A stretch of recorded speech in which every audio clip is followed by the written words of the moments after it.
خپله وکتلو هغه قوتونه چې مولانا صاحب یې نظر انداز کول، هغه سفیران نسی د مولانا صاحب نه چې کوم نه مدد غواړي، که هغه امریکا ده، که هغه برطانیه ده، که هغه چاینا ده، هفته مخکې چې کوم د مولانا صاحب لاړ او افغانستان له د امن پیغام یې وړل. او ما عزتمندو په درو څلورو ورځو کې چې کوم د امن پیغام دا نتیجه شوه چې تا تورخم باډر باندې چې څومره مریضان کاغذي نه رسي کدیزي نسي په هغې کې نرمي راغله.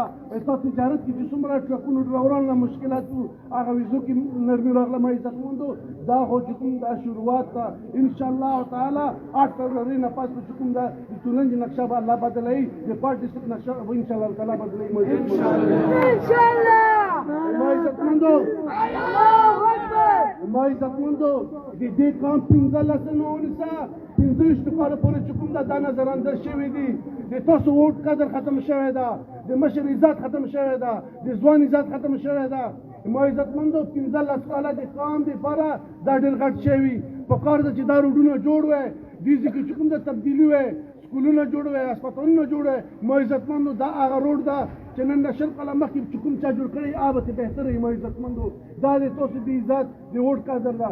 پکار دا ده چې د دې علاقې نقشه بدله شوې وای. ما عزتمندو 15 کاله څه کې چې الله په فضل کماله خدای موقع راکړه، زه به چې کوم د 15 کاله به زه دومره خدمت کړم چې زه به په 15 کاله بدلم د الله په فضل باندې انشاءالله.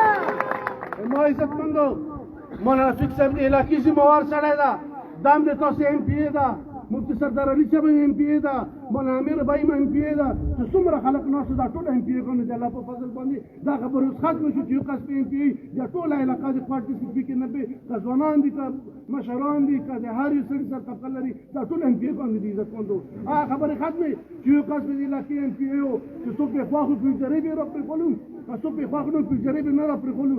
دغه نظام دپاره زه راوتی انشاءالله تعالی دې نظام لا به تاسو په 8 فروری شکست ورکړم الله په فضل.